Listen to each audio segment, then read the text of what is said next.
Arrimón de Berenjena a Víctor Cas hasta Irapuato, Bisner hasta San Siro San Luis, Erigio hasta Puerto Vallarta, Bad Boys hasta Toluca, José Guadalupe hasta Tampico, Emi Nieto hasta Tepoztlán, Estado de México, Jorge Luis hasta la Comarca Lagunera, Marcos Talavera, Lorenzo hasta el Ajusco, Abraham Flores hasta Pachuca, Insain hasta Colima y Agutzer. A todos ustedes, péguense a la llave porque tiene buena presión. Para desgracia de los aficionados y del fútbol como deporte, se siguen destapando las cloacas en la Liga MX y ahora se ha tocado el punto, el cual era un secreto a voces que existía, y ese es el negocio redondo al amparo de los clubes. Lucrar con los jugadores de fútbol en México es muy común, es una actividad que siempre ha ido de la mano con la suciedad de la liga, desde las inferiores, solo que no se había evidenciado, o al menos no se le había tomado tanto interés al tema, ya que, abro paréntesis, no nos hagamos tontos. Cuando un medio de comunicación masivo como lo es Televisa saca un reportaje de malos manejos, es porque algo quiere, algo necesita, pero lejos de los intereses que hay detrás de un bombazo mediático, también nos ha servido para ratificar lo que por años sabíamos, y eso es el manejo de tarifas estratosféricas como ganancias extras entre técnicos y promotores, una práctica que siempre ha estado en el folclore del fútbol mexicano, pero que hoy está de moda, al menos sacarla a la luz pública. En este video encontrarás a quienes no solamente hacían corrupción en el vestidor, sino también apostaban y hacían todo lo posible para ganar una lana extra o, en su defecto, tocar la gloria de manera sucia. Es por eso que hoy te presento a los 6 técnicos de la Liga MX involucrados en casos de corrupción. Ojo, muchos de estos casos quedaron en el olvido sin el impacto mediático que hoy le quieren dar a uno en especial. Antes de seguir con el video, te invito a suscribirte al canal, activa la campana para que recibas todas las notificaciones de nuestro material y de las narraciones en vivo. Te divertirás, te lo aseguro. Javier Aguirre. Empezamos con un técnico que estuvo en la gloria en tan poco tiempo, el hijo predilecto del banquillo de los mexicanos por allá del 2001, cuando muchos creían que la mano de Javier Aguirre todo lo convertía en oro. Años después, y con el éxito en Europa y su inminente transformación de un personaje de abolengo, el nombre de Javier Aguirre estuvo en medio del escándalo, ya que apareció en la lista de 41 personas que fueron investigadas por un supuesto amaño del partido que el Zaragoza, entrenado por el técnico mexicano, ganó en la cancha de Levante en la temporada 2010-2011, resultando que le sirvió para evitar el descenso a la segunda división. La parte acusadora consideró que hubo pagos por parte del Zaragoza a jugadores del Levante para que se dejaran perder el encuentro y así garantizar la permanencia del conjunto dirigido por Javier Aguirre en la liga, en detrimento del Deportivo La Coruña. Según lo investigado, el principal implicado fue el expresidente del Zaragoza, Agapito Iglesias, sin albur, quien presuntamente se puso en contacto con los jugadores de Levante para arreglar el partido al amparo del técnico, quien supuestamente tenía el conocimiento. La principal prueba fueron las transacciones coincidentes en las cuentas bancarias de varios futbolistas, tanto del Zaragoza como del Levante.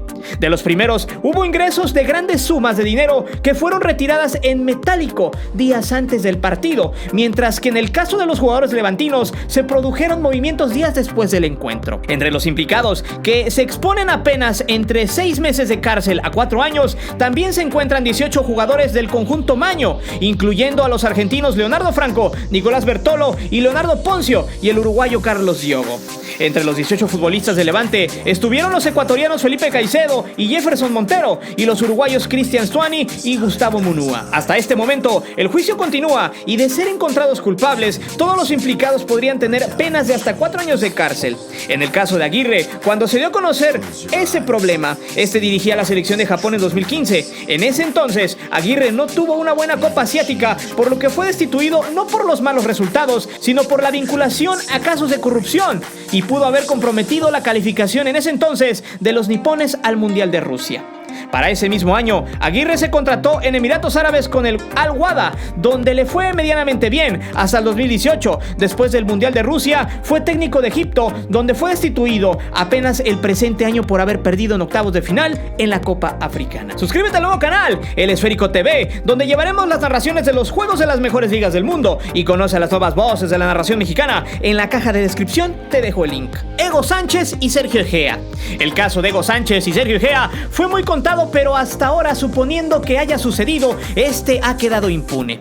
Aún así, el gran Pentapichichi no escapó de estar envuelto en un escándalo de este tipo y salió ciertamente raspado, por lo que le costó dirigir nuevamente ante el desconcierto de su escándalo. Ego Sánchez, exdirector técnico del equipo de fútbol de Pumas del 2000 al 2005 y de la selección mexicana de fútbol, fue acusado por su sobrino Horacio Sánchez de cobrar a los jugadores una suma mensual por alinearlos como titulares.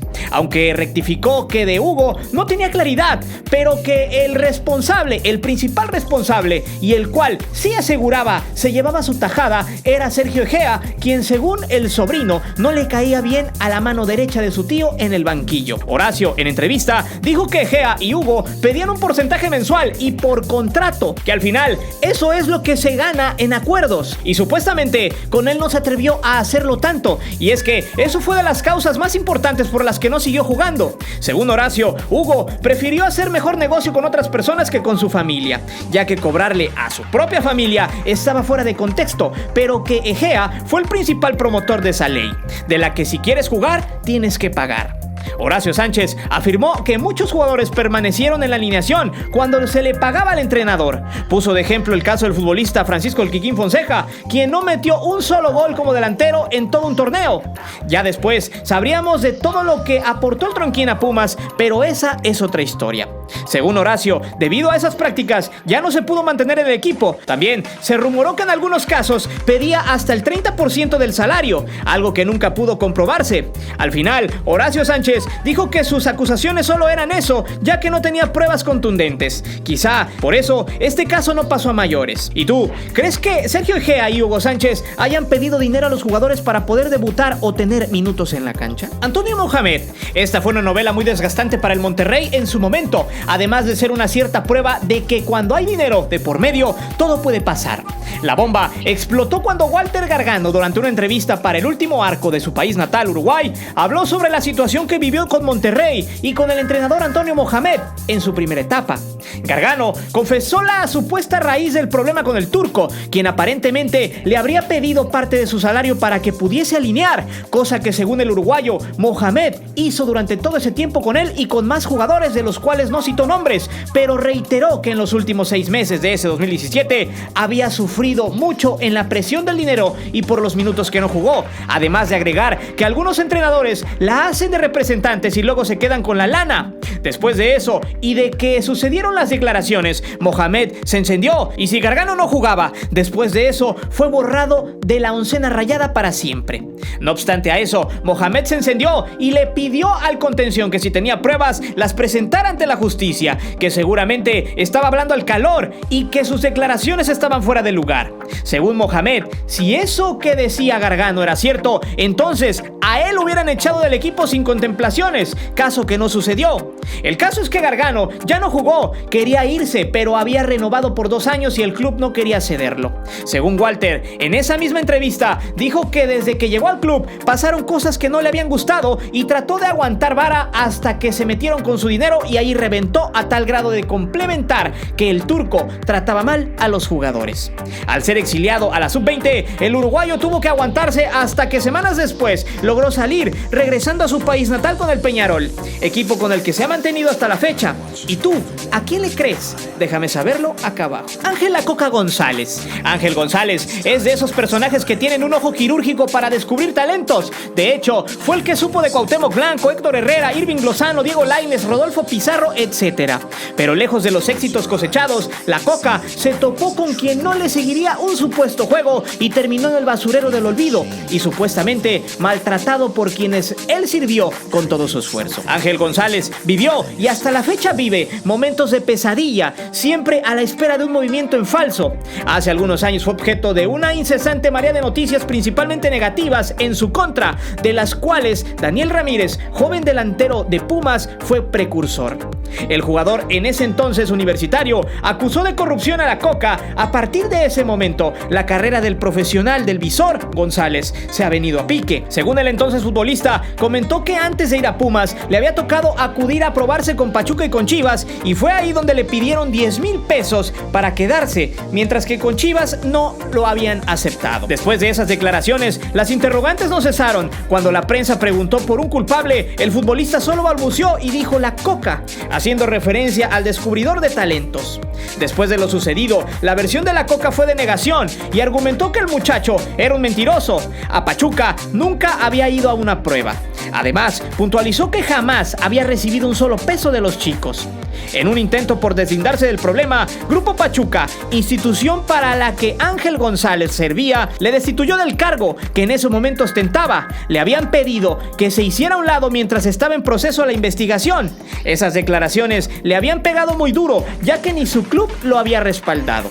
Según la Coca, les habría dado más de 90 millones de dólares a raíz de su trabajo entre ahorros y ventas de jugadores. Las malas noticias asfixiaron a González. Fue destituido de su cargo como coordinador de visorías para Grupo Pachuca. Tuvo un paso fugaz en Guadalajara, donde no tuvo tiempo siquiera para firmar un contrato, y al final, presuntamente, le fue prohibida cualquier actividad relacionada con la Federación Mexicana de Fútbol. Marginado de su trabajo, nunca pensó que los mismos dueños a quien él sirvió le hubieran dado una puñalada artera. Además de que Pachuca nunca lo liquidó conforme a la ley y le habían pagado lo que ellos quisieron, además de amenazarlo por vetarlo de por vida. Y créanme, eso pasa cuando eres un producto de desecho. Tiempo después, y en palabras del visor, el caso está cerrado. Nunca se sabrá si en verdad pidió dinero a Daniel Ramírez o si existen casos similares al del goleador universitario. De respuesta se sabe poco y parece que a futuro se reducirá a la nada. El escándalo de la Coca se hundió en la cloaca de las irregularidades del fútbol mexicano, en una fosa común en la que descansan casos de dopaje y la inclusión de cachirules, y donde no existen responsables. Gustavo Matosas, el golpe mediático del momento por actos de corrupción, es del argentino nacionalizado uruguayo Gustavo Matosas, quien fue acusado el viernes pasado de corrupción gracias a un audio que reveló una conversación con Fernando Pavón, representante de futbolistas y cliente para muchos clubes en México, pues se arreglaba con él antes de fichar jugadores cuando dirigía a León y se llevaba una parte de la transacción. Acusado de corrupción con un audio que se dio hace 7 años, Matosas hoy ha estado en el ojo del huracán, ya que con su caso se abre una cloaca que seguramente tendrá diferentes caminos y con varios técnicos involucrados que actualmente dirigen en primera. En dicho audio, tanto Matosas como Pavón hablaban de un jugador que supuestamente sería Matías Britos, elemento que, como se puede apreciar en el primero, se negoció entre estos dos personajes cuando llegaron a un acuerdo en lo económico y posteriormente sería ofrecido a León gracias a la petición del técnico, convirtiéndose en un fichaje en 2012 sin ser una compra mediática, pero sí muy silenciosa. Eso ahora ha generado gran polémica, inclusive se podría dar el caso de que si se encontrase culpable el técnico, habría una sanción dura contra el estratega, no solo en lo deportivo, sino en lo jurídico.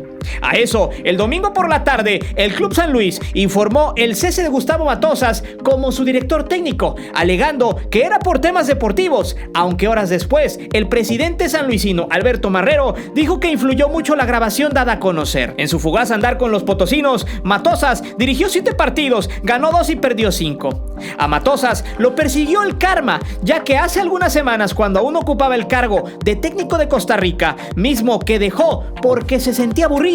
Quizás si lo vemos de una manera más cruda, esa aburrición era no poder hacer negocios turbios por debajo de la mesa y llevarse una lanita extra a su bolsillo. Por ahora, parece que su carrera como técnico se desmorona a pedazos. ¿Y tú, qué opinas? Carlos Reynoso y Carlos Ahumada.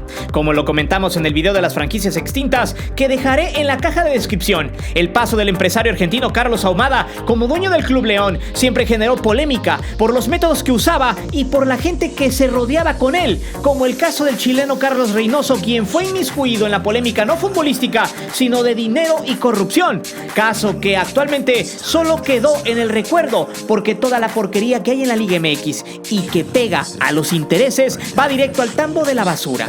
Ahumada fue propietario de la Fiera entre 2002 y 2005, tomó al equipo en primera división, pero a punto del descenso, y en los años siguientes trató de ascenderlo a toda costa, lo que incluiría el intento de amañar un partido de liguilla. Ahumada y Carlos Reynoso, entrenador de León en 2003, abordó a varios jugadores de los Lagartos de Tabasco, quien venía muy bien en la liguilla y que jugaba en cuartos de final contra la Fiera en aquel verano 2003.